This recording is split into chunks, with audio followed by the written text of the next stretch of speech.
Ntando zami uma sibuka le ndaba kaJosefa ocwebileyo, sibuka ivangeli likaMateyu isahluko sokuqala verse 16 kuze kube 24. Mhlawumbe into yokuqala engiyibuke ngayibona ngayithanda eyokuqhathanisa. uJakobe wazala uJosefa oyindoda kaMaria. Bese ngibuka ukuba bangaki oJosefa esinabo eBhayibhelini. Mhlawumbe oqala esihlangana naye ozalwa uIsrael, olinye lamagama akhe uJakobe. Siyamazi ukuthi uJakobe unamadodana ayishumi-nambili, kodwa intandokazi yakhe iba uJosefa. Kodwa siyamazi futhi lo Josefa une-relationship e-unique noNkulunkulu. uNkulunkulu kwazi ukumambulela izinto ngamaphupho. uNkulunkulu kumazi ukumvezela izinto abanye belele. But siyaqonda futhi ukuba lo Josefa, in as much as ebusisiwe nguNkulunkulu, uphenduke wazondwa abafowabo. Emakhosini kunegama esilishoyo sithi umntwana wethonga unyamanyambana emehlweni abantu. Angeke kukulungele konke. Khona omunye umuntu usebenza kahle nezimali zakhe, nezimoto zakhe, nemizi yakhe, konke kuhamba kahle, kodwa uNkulunkulu amncisha indoda. Omunye ashade abe successful, abe nakho konke, amncisha abantwana. Omunye abe nakho konke, nezingane ezinhle, ezikhulile, ezifundile, ezinakho konke, amncisha impilo. Angene ephume ibhedlela, ngeke sibe nakho konke. Point number 2, kunezigameko uNkulunkulu azovuma ukuba udlule kuzona. Enhlezi ngiyibiza mina ngokuthi empilweni sifana nomuntu ose-university ofundayo. Izinto nezigameko zifana nama-modules okumele uwafunde, uwaphase ukuze uqhubekele phambili. While uJosefa kweTestament elidala wayebusisiwe uNkulunkulu, babemzonda abafowabo, bamdayisa abafowabo, wa-accuswa ngokudlwengula eGibhithe, wayiswa etilongweni eGibhithe.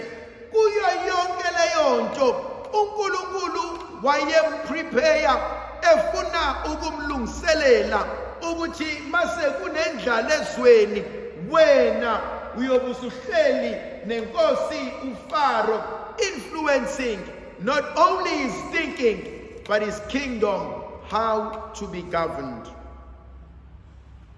Kunezinto uNkulunkulu azokakudedele zikushaye.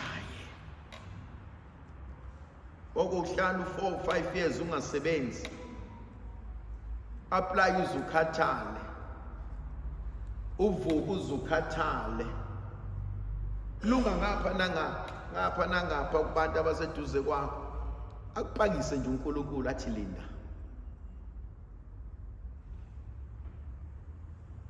And only to realize ukuthi nakho ade kubekele kona. But ngesikhathi senzeka izinto asiboni kanjalo. Ngesikhathi saxakekile asiboni kanjalo. ngesikhathi sakhala asiboni kanjalo, kodwa uma sesiwelile, uma sesingcono, sesibuke emumva sesiyahleka, sithi hey, abantu abazi sisukaphi. Typical example during COVID. Now masane kuthiwa ngine-COVID enye, hulumeni uvalizwe, singamhleka usulu. Sithi we've gone through that and we've survived it. Asenendaba nayo. But while yenzeka, babesaba abantu, babefa abantu, sasika-understand kwenzakalani. And so khona izinto ezithi mazenzeka singaqondi, engathi uNkulunkulu usishiyile, kanti uyabuka ngoba uyazi nalokhu sengikunqobile.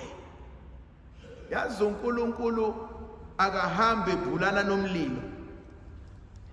uNkulunkulu akalindi ukuthi uguqe lapha ngamadolo ukhala umemeze ukhiphe inyembezi kuma ephendule kusisa kade akulungisa. Ithina esingaboni nesingathembi. Uthe meshona ukhulu wami, as you know, engene emajele ephuma eboshwa njalo exakekile. One day ukhulu usejele and she's worried, ushiye ingane ekhaya. Ebese fika uNgcobo, ebese mbiza ngegama lakhe, athi sibanibani, kungani ukhala kangaka? Athi Ngcobo, ngisejele abantu abami ngibashiye bodwa. Lilodwa igama elashiwo umkhulu. Wathi umkhulu, sengikulungise konke. Till today ekhaya kwamasho akaze gqekezwe. Gqekezwe ngapha nangapha, gangwa ngapha nangapha, akekho kwangena ngelakhawa ka, because lathi ikhehla sengikulungise konke. We panic. We panic. We think uNkulunkulu panic anathi. He doesn't. uNkulunkulu has the ability yokulala emkhunjini kunesiphetho. Wena uphenika uthi Nkosi ngiyafa, Nkosi ngena amanzi, uthi uyamvusa, athi ungivuselani? Nkosi kuyabheda, sihlala phansi kuzolunga. We don't believe leli gama methi kuzolunga. Kunento engithintayo ngoJosefa wanamhlanje. Uzwe indaba ukuthi unkosikazi wakhe ukhulelwe. Akapheniki. Hlala phansi uyacabanga. Uzodila kanjani nalento? Akuyena lo muntu ozothi mezwinto sehlala ocingweni wozani nizongizwisa. Akuyena lo muntu othwala izandla ekhanda, maye babo kale ngavelelwa mina ngiyahlupheka. Akuyena lo muntu othatha usizi lakwakhe ayolinekela umhlaba wonke. Khona abanye abantu behlezi bekhuluma ngosizi lakwabo nabantu abaronke. And when abantu sebekuhleka ukhohle ukuthi wena obatshela indaba zakwakho. Jeremiah chapter 17 verse 10, inhliziyo yimbi kunakho konke ubani ongayaziyo na. Khona lolu hlobo labantu abanesipho esimnandi sithi awu ngempela wenze njani? Uyingozi umuntu onjalo, umuntu omngane onjalo uyingozi, because lowo mngane angafuna uxoxe zonke indaba yenethuna. Uyamazi umuntu omxoxela yonke inkinga yakwakho, ukhiphe engaka ingadla kahle, uthini wena athi mina nje ngiyaphila ngomusa kaNkulunkulu, kodwa wena uyaqhubeka nokukhipha indaba. Khona le ability uJosefa anayo to chill, just to calm down. Khona abanye abantu abane-gift in the midst of a crisis, in the midst of a chaos, in the midst of a havoc, afanele bekhulu. Hayi bosibana nawubona ikwenzakalani, athi awumi kancane. simple response uma ngiphenika yini ezolunga. Enye into engithinta ngoJosepha, he does not rush to the social media. Khona abanye abantu abaphila impilo yabo, imishado yabo, ma relationships abo, sazi yonke indawo. Uyamazi umuntu mejola nosibanibani, hlezi bendawonye. Hayi uyabona kazi mnandi la. Maye beke maxamana futhi ubona ngoba basekho ndawonye. Involve nani umuntu wangaphandle entweni engafuni wena. Okunye okungithintayo okwenziwa uJosepha uthi beyizwa le ndaba imhlukumeza, he made a decision, ngizomshiya kodwa ngeke ngimbukanise nabantu. Uhlalelane emanzini owabonayo ukuthi ayabila and ngeke aphole.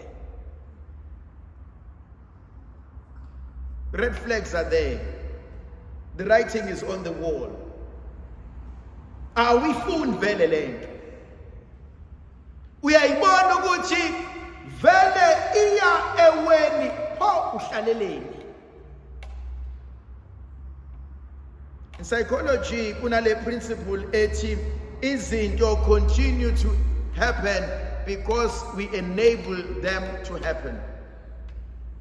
Yes, I've ngikholela ukuthi we give people permission how to treat us. Ithina after sifundisa abantu ukuthi basitreat kanjani. Yabona nje umuntu masana afike nje akudilike nje. Akhulume nje aqethike nje. Wena umnike permission. Umtshelile ukuthi hayi mina ungakhuluma noma kanjani maqedane ushikile uhambe. But also futhi wena umfundisayo ukuthi mntaka baba ngikuhlonipha impela kodwa hayi ngiphakamisa. Ngihlonipha impela kodwa hayi ungayithi angudlali lo mdlalo. Then umuntu uyabuya athi kusibanibani awuvedane nje uthi bhasha kusibanibani uyayicabanga into before uyisho ngoba uthe bhadla uzoqoqa.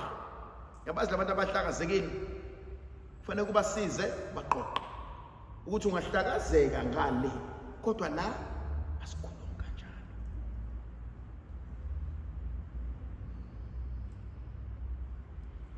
Khona abazizulu abathi utshwala beyazakhela ikhehla lazo. Notshwala futhi beyazakhela isalukwa sabo.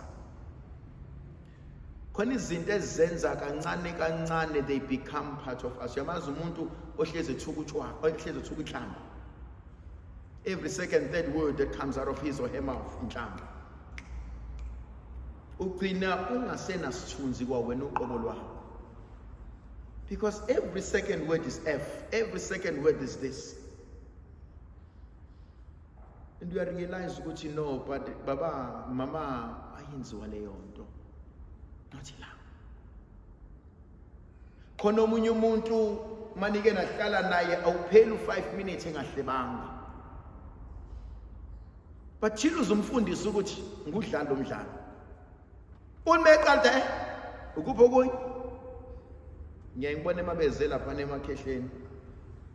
Sekaqala ukukhuluma ngomunye umuntu ngiyangithi uphi kuthiwa ke ngithi uyangihlebisa. Athi hayi ngithi ayangihlebisa. Mina ngifuna ukuvumisa wona singenamsebenzi. Sokuhleba. Hayibo, mina nginezona eziserious ngempela yini ukuhleba. Khona abantu who find pleasure in the plight and the suffering yabanye abantu. uJosepha ngikwazi ukukushiya bese ngihlekanisa nabantu. Which leads me to another point. Khona umuntu othi lobuhlungu engibuzwayo angibufiseli omunye umuntu, not even my worst enemy. Khona abantu abanjalo ukuthi lobuhlungu engibuzweli ngibufiseli even isitha sami. Kube khona omunye umuntu ozothi la engilimele khona ngizolimala kanjani ngingedwa nabanye abalimale.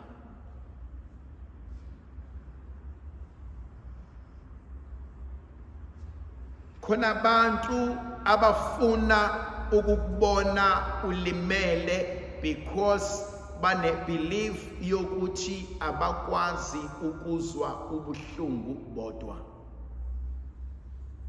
And uJoseph has something higher. Yes, I'm in pain, but I can't cause you pain. Last point, uJoseph engifuna ukuyibuka ngayo namhlanje. Uthe sazindla ngakho konke lokhu. While he was still meditating on this, thinking about this, kwafika ingilosi kaNkulunkulu yathi ungakwenzi. Ngiyamsaba umuntu ongakhuzeki. Yamazi umuntu ozophuma athi ngizobashaya mina labantu, athi ngizobaxosha mina labantu, athi ngizokwenza mina. Hayi bosibani bani ungakwenzi, hayi bosibani bani ungakwenzi, athi uyaphuma kuphuhluka ngenhlanvu. Kuthiwa kodwa simkhuzile. Isala kutshelwa sibona ngomobo. Ave maningi amathuna eqhwaga. Ave maningi amathuna onkanise. Baningi babuyele emakubo emshadweni bashiya ngoba banamakhanda abo abakhuzeki. Basemakhaya manje bashiya imizi yabo. Waxoshwa yini emzini wami? Hayi wayengihlupha. No, the bottom line is awukhuzeki ma. Yamazi uma ungakhuzeki uzoyikhuza kanjani ingane zakho abakhuzeki? Yamazi ubaba ongakhuzeki akatsheleki. Khehle elidala. Shiwe wonke umuntu ngoba akakhuzeki. Ngiyakhuzeka njengomuntu. Unenhlanhla umuntu osanabantu abakwazi ukumkhuza. Hayi sibani bana yenziwa leyo nto. Awuboni ukuthi uphuma kula yini.